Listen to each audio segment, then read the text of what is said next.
J'ai été avec ma petite amie pendant 3 ans. Notre vie sexuelle a ralenti au cours de la dernière année. Nous avons essayé de la raviver. Ma petite amie est même allée jusqu'à suggérer une relation ouverte, mais j'ai rejeté l'idée. Notre vie sexuelle a alors décliné et ne s'est jamais rétablie jusqu'à maintenant. Quand nous avons commencé notre relation il y a 3 ans, nous ne pouvions pas nous empêcher de nous toucher. Nous nous aimions profondément et notre connexion allait au-delà du sexe car nous partagions d'autres hobbies. Mais l'étincelle qui avait autrefois enflammé notre passion semblait s'être éteinte. Un soir, alors que nous étions assis sur le canapé en discutant de nos préoccupations, elle est tombée sur Mojo Upgrade en ligne. Intriguée, tu avais décidé de tenter le coup.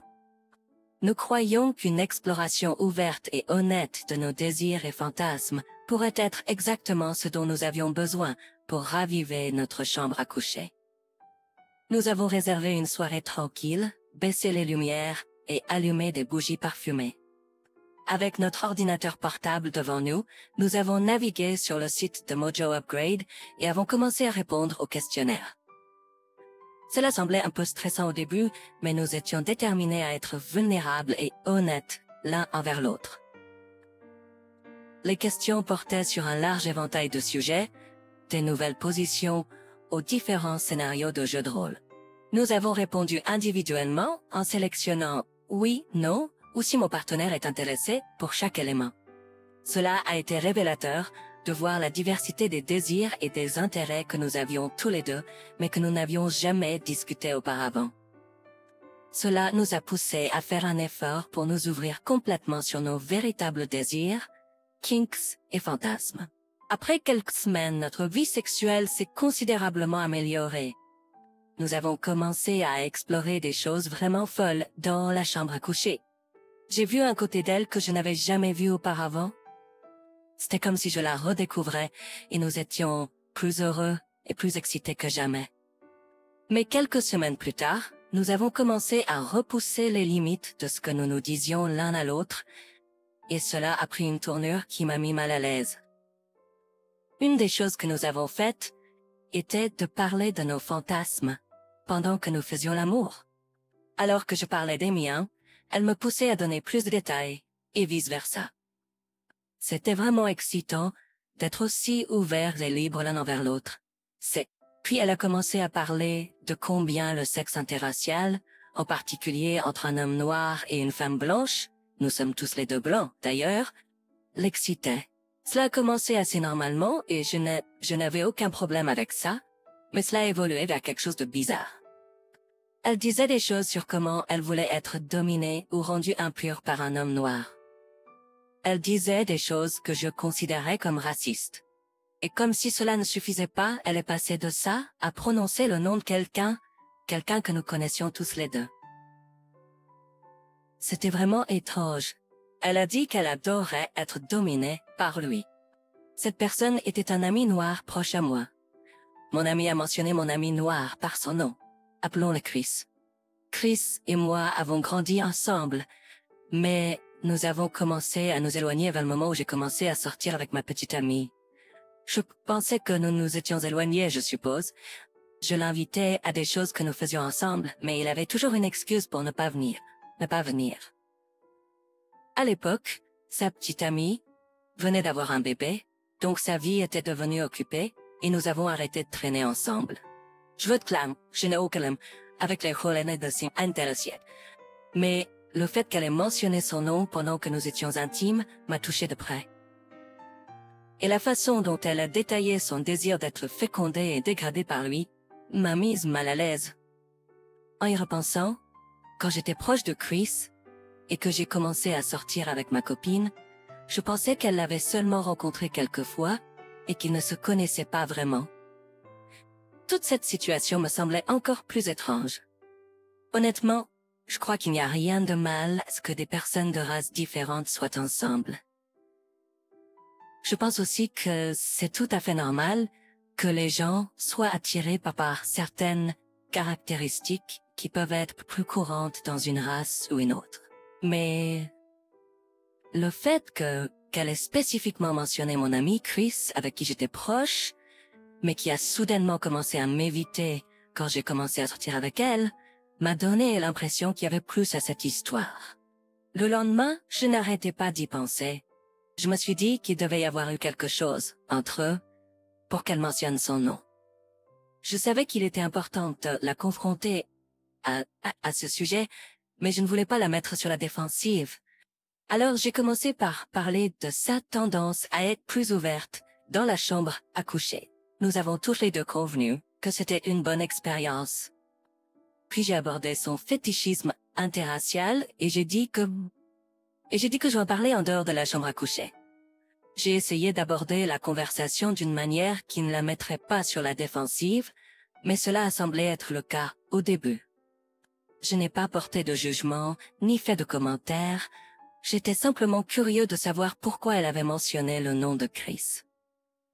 Elle a répondu que ça aurait pu être n'importe quel autre homme noir, mais c'était le premier qui lui est venu à l'esprit. Je lui ai dit qu'elle aurait pu choisir n'importe qui d'autre comme une célébrité, mais elle a mentionné mon ami Chris. Elle a insisté sur le fait que cela aurait être n'importe qui d'autre et qu'il était seulement disponible. Je lui ai demandé si elle était attirée par lui, et elle a répondu oui. Puis je lui ai demandé si elle m'avait trompé avec lui. Elle s'est levée et est sortie de la chambre en colère.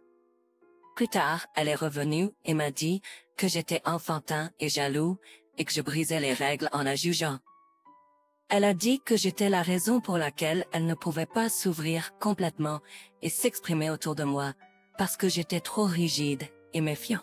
Elle a expliqué que cela n'avait rien à voir avec mon ami Chris, et que c'était juste un fétiche qu'elle n'avait jamais expérimenté auparavant. Je l'ai écouté et je l'ai laissé parler.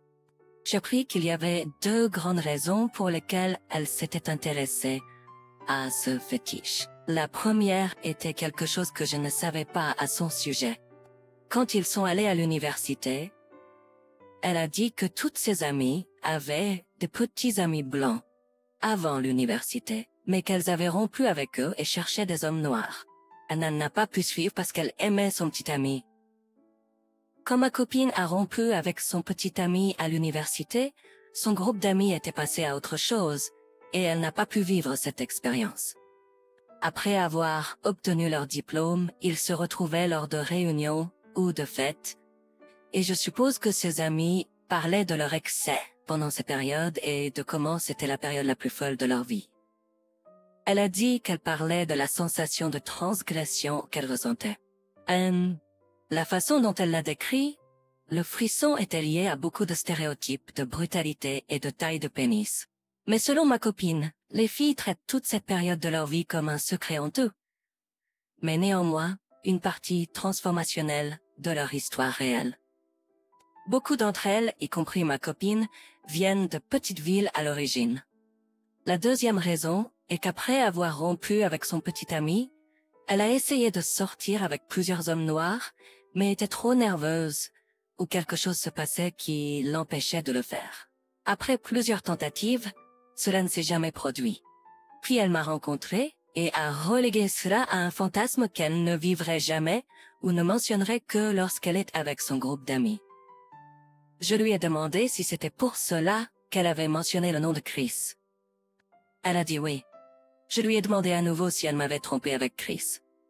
Elle s'est mise en colère et a réitéré qu'il n'avait rien fait car nous étions en couple. Je n'ai pas cru son histoire, car je trouvais étrange qu'un ami d'enfance commence soudainement à m'éviter et disparaisse de la surface de la terre.